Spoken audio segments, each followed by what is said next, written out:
Hello everyone, hope you all are doing great. So our today's topic is going to be on current affairs related to the month of August 2024 and ये जो video है जितने भी current affairs होने वाले हैं अगस्त month से related इसके अंदर हम डिस्कस करेंगे with the help of questions and answers. Okay, and ये जो करंट अफेयर्स होने वाले हैं ये बहुत ही ज़्यादा इंपॉर्टेंट होने वाले हैं from exam perspective as well. Okay, so without any further ado let's start with the topic. So first question is, which country hosts international conference of agricultural economist. तो कौन सी कंट्री ने अभी रिसेंटली अगस्त में host किया है international conference of agricultural economist? तो correct answer is India. India ने recently host किया है agricultural economist conference. Okay, and ये जो कॉन्फ्रेंस है ये अभी रिसेंटली कौन से नंबर का कॉन्फ्रेंस था, कौन से एडिशन था ये? तो अभी रिसेंटली इंडिया ने इसे होस्ट किया है. तो ये कौन से एडिशन के कॉन्फ्रेंस है ये आपसे पूछ लिया जा सकता है. तो ये 32nd international conference of agriculture economist रहा है. ओके, तो ये आप याद रखिएगा. एंड ये कहाँ पे हुआ है इंडिया में? ये इंडिया में Pusa institute which is new Delhi, तो वहीं पे हुआ है ये from 2nd to 7th of August 2024 तक अगस्त में. Okay, and it held after 66 years since it last hosted in 1958. तो ये हमारे इंडिया में 66 ईयर्स बाद अब जाके ये कॉन्फ्रेंस कंडक्ट कराई गई है फिर से दोबारा से इंडिया में. लास्ट टाइम ये 66 ईयर्स पहले हुई थी 1958 में. कहाँ पर? मैसूर में. एंड उस टाइम हमारे जो प्राइम मिनिस्टर थे जवाहरलाल नेहरू जी वो एज अ चीफ गेस्ट बने थे इस कॉन्फ्रेंस के. तो जो कि हुई थी 66 ईयर्स पहले 1958 मैसूर में. ओके, तो ये इंपॉर्टेंट हो जाता है हमारे एग्जाम पर्सपेक्टिव से भी. तो रिसेंटली अभी ये 32nd एडिशन हुआ है इस कॉन्फ्रेंस का जो कि इंडिया में होस्ट कराई गई है पूसा इंस्टीट्यूट न्यू दिल्ली में. ओके, एंड ये जो कॉन्फ्रेंस है ये 3 साल में एक बार कराई जाती है, हर 3 साल में.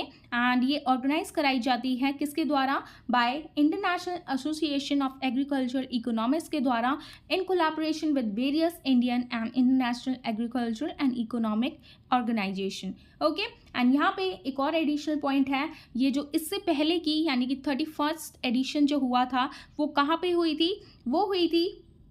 वो कहीं हुई नहीं थी, वो वर्चुअली हेल्ड कराई गई थी ड्यू टू द कोविड-19 पैंडमिक. ओके, तो ये 31st नंबर की कॉन्फ्रेंस हेल्ड हुई थी कौन से ईयर में? 2021 में. तो ये तीसरे साल में अब कंडक्ट कराई गई है 2024 में which was held in India.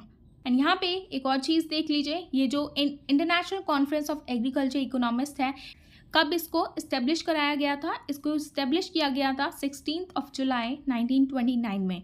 Okay, 16th of July 1929 में इसका इस्टेब्लिशमेंट हुआ था एंड इसका हेडक्वार्टर है न्यू दिल्ली में. Okay, so just remember all these points related to the international conference of agriculture economist. Now next question is, recently where was the Tech Leaders Forum of India which is abbreviated as TELFI launched? तो recently ये tech leaders forum of India recently अभी कहाँ launch किया गया है? तो ये launch कराया गया है अभी दुबई में. ओके, एंड इसके बारे में हम थोड़ी सी जानकारी ले लेते हैं. ये जो tech leaders forum of India है इसको लॉन्च किया गया है recently at the world education conference 2024 in Dubai में. एंड ये होस्टेड कराया गया है किसके ज़रिए? Federation of economic development association के द्वारा. ओके, तो आप सोच रहे होंगे ये फीडा है क्या? FIDA simply stands for federation of economic development association. तो ये फोकस करता है on promoting economic growth in India. Okay, तो हमारी इंडिया की इकोनॉमिक ग्रोथ को प्रमोट करने में हेल्प करता है एंड एक विजन देता है कि how to shape a new India. Okay, and फीडा सर्व करता है as a bridge connecting industry and government interest. Okay, ताकि हम अपनी कंट्री को कैसे बूस्ट कर पाएँ इकोनॉमिकली. एंड ये वेरियस सेक्टर में भी लीड करता है जैसे कि empowerment, health care, education, skills development, hygiene maintain करने में भी हेल्प करता है कंट्रीज़ की. ओके, एंड ये रोड सेफ्टी में भी हेल्प करता है, लाइवलीहुड्स देने में भी हेल्प करता है, लाइफ स्किल्स एंड सस्टेनेबिलिटी. तो ये सब चीज़ों में ये हेल्प करता है फीडा. तो आपको समझ आ गया होगा ये किस लिए है फीडा. ओके, एंड यहाँ पे हम टेल्फी के बारे में भी देख लेते हैं. टेल्फी which simply stands for tech leaders forum of India. ये एम्पावर करने में हेल्प करता है इंजीनियर्स की with resources, knowledge and networking opportunities through webinars, workshops and training. ठीक है, तो ये ट्रेनिंग प्रोवाइड करता है, वेबिनार्स कंडक्ट कराता है, वर्कशॉप कंडक्ट कराता है इंजीनियर्स को उनको एम्पावर करने में by providing resources, knowledge and networking opportunities to the engineers. And टेल्फी के जो प्रेसिडेंट हैं उनका नेम है डॉक्टर ई सैयद मोहम्मद, जो कि एम्फोसाइज करते हैं अपने रोल को in empowering innovation and professional growth in India's engineering sector. Okay, basically ये हमारे इंडिया के इंजीनियरिंग सेक्टर को इम्प्रूव करने में हेल्प करेगा एंड उनकी प्रोफेशनल ग्रोथ देखेगा, उसमें कैसे और एम्पावर किया जाए उन्हें इनोवेशन के द्वारा। ठीक है, तो ये सारी चीज़ों में हेल्प करेगा हमारे इंडिया को ग्रो करने में। ओके, एंड ये जो कॉन्फ्रेंस है ये फीचर्ड करती है ओवर 150 अटेंडीज़ को फ्रॉम डाइवर्स एकेडमिक फील्ड्स। तो ये जितने भी डाइवर्स एकेडमिक फील्ड्स हैं उसमें से टोटल 150 अटेंडीज़ आए हैं, उसमें ये लोग पार्टिसिपेट करेंगे, ये सारे candidates. Okay, tech leader forum of India में। तो आई होप आपको समझ में आया होगा what was the tech leader forum of India, and ये रिसेंटली अभी लॉन्च की गई थी दुबई में। Now next question is, recently who has become the first woman to be appointed the Director General of Medical Services? तो our correct answer is Lieutenant General Sadhana Saxena Nair. Okay, तो recently इनको first women बनाया गया है, appoint की गई हैं ये as the director general of medical services. तो ये है lieutenant general Sadhana Saxena Nair became the first women to lead the Indian army's medical services on August 1, 2024। तो बेसिकली ये किसको लीड करेंगी? इंडियन आर्मी के मेडिकल सर्विसेज में। ओके, तो ये third generation arm force member हैं। She graduated from the armed forces medical college and join the army medical corps in 1985 and ये पहले के टाइम में सर्व कर चुकी हैं as the director general of hospital services and has received numerous honours including Vishisht Seva medal and commendation from the top Air Force official. Okay, so just remember all these points. तो इनको recently appoint किया गया है as the first woman to be the Director General of Medical Services. So our next question is, which ministry recently introduced a bill भारतीय वायुयान विधेयक 2024 इन लोकसभा? तो recently एक बिल को इंट्रोड्यूस किया गया है, वो कौन सी मिनिस्ट्री ने इंट्रोड्यूस किया है ये बिल? भारतीय वायुयान विधेयक 2024। तो आपको ये नेम से ही पता चल रहा है, Vayuyan which is related to the ministry of civil aviation. तो ये जो बिल है ये इसको इंट्रोड्यूस किया गया है अभी रिसेंटली लोकसभा में by the union civil minister Ram Mohan Naidu.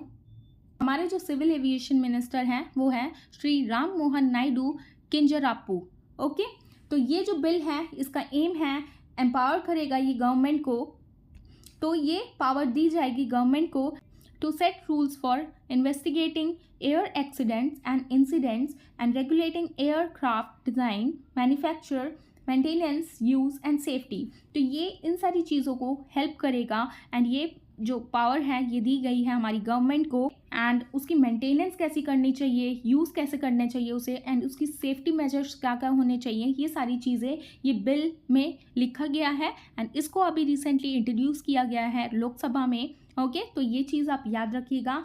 And अगर आप पूछें कि इससे रिलेटेड ये जो सारी चीज़ें अभी हम ये जो बिल में लिखी गई हैं, ऐसे तो पहले कई सारे एक्ट्स हैं उसमें अमेंडमेंट किए गए हैं, उनमें सुधार किया गया है, उसमें इनिशिएटिव लिए गए हैं। जैसे कि आप देख लीजिए एयरक्राफ्ट एक्ट ऑफ 1934 है, उसे कई बारी अमेंड किया गया है, कई बारी उसमें करेक्शंस किए गए हैं ताकि हमारी एयर एविएशन जो सिविल एविएशन जो है उसमें और चीज़ें अच्छे से कर पाएँ। बट ये और ज़्यादा कंफ्यूजन क्रिएट कर रहा है, उस बिल में इतने ज़्यादा अमेंडमेंट हो गए हैं कि लोगों को पता ही नहीं चल रहा है कैसे उसे इम्प्लीमेंट करना है, क्या चीज़ करनी है। इसीलिए इस बिल को अभी रिसेंटली लाया गया है लोकसभा में, भारतीय वायुयान विधेयक 2024। ओके, तो ये जो कि डिफाइन करेगा to streamline and clarify these regulations. Okay, so just remember all these points.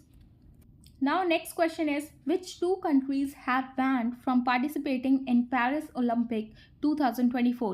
तो रिसेंटली आपको पता ही होगा अभी पेरिस ओलंपिक होके गया है, ठीक है। उसमें ऐसी दो कंट्रीज़ कौन कौन सी थी जिन्हें बैन कर दिया गया था पूरी तरीके से, मतलब वो लोग पार्टिसिपेट नहीं कर पाए पेरिस ओलंपिक में इस वजह से। तो वो कंट्रीज़ थी रशिया एंड बेलारूस, ठीक है। तो यहाँ पे हम जान लेते हैं क्या रीज़न था। Athletes from Russia and Belarus are ban from competing under their national flags at the Paris Olympic 2024। ये जो इंटरनेशनल ओलंपिक कमेटी थी, इन्होंने इसको इन दोनों कंट्रीज़ को बैन कर दिया था। इनको बैन कर दिया था after Russia's invasion of Ukraine in 2022।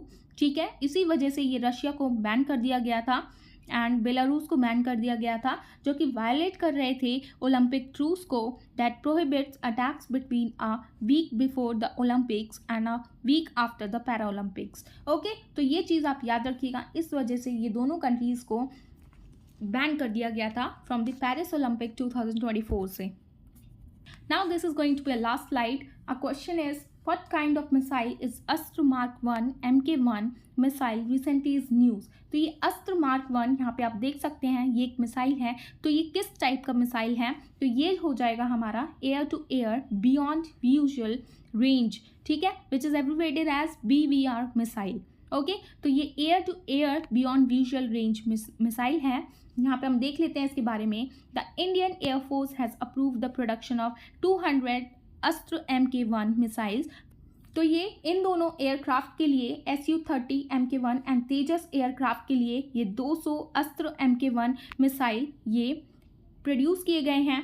इनको अप्रूवल दिया गया है प्रोडक्शन के लिए after deputy chief air marshal Ashutosh Dixit visit to Bharat dynamic limited. उनकी वजह से इसको अप्रूवल दे दिया गया है फॉर द प्रोडक्शन ऑफ 200 अस्त्र MK1 मिसाइल्स। ये जो है अस्त्र मार्क 1, इसको किसने डेवलप किया है? ये डेवलप किया गया है बाय DRDO के द्वारा and made by BDL which simply stands for Bharat dynamic limited. And ये जो अस्त्र MK1 है, ये air to air missile with a range of 80 to 110 kilometre and a speed of mach 4.5। जो स्पीड है अगर आप इसको कन्वर्ट करेंगे किलोमीटर्स में तो ये हो जाएगी 5370 किलोमीटर्स पर आवर। ओके, तो ये इससे आप पता लगा सकते हैं ये कितना तेज जाएगा एयर टू एयर मिसाइल अस्त्र मार्क 1। ओके, एंड हमारी जो DRDO है वो भी वर्क कर रही है ऑन अस्त्र MK2 पर, ठीक है, with a range of 130 to 160 kilometre. Okay, so just remember all these points. ये इससे आप इसके टाइप के बारे में पूछे जा सकता है, तो ये चीज़ें आप याद रखिएगा। सारे क्वेश्चंस आपके लिए बहुत ही ज़्यादा इंपॉर्टेंट हो जाते हैं फ्रॉम एग्जाम पर्सपेक्टिव से। So just remember all the points related to this. So this is the end of the topic and I hope you found this video informative, and if you found this video informative, please give it a thumbs up, and for more informative videos please like, share and subscribe to my channel, which is Shivi Study Education. And thanks for watching. Bye bye, take care, I'll see you in the next one.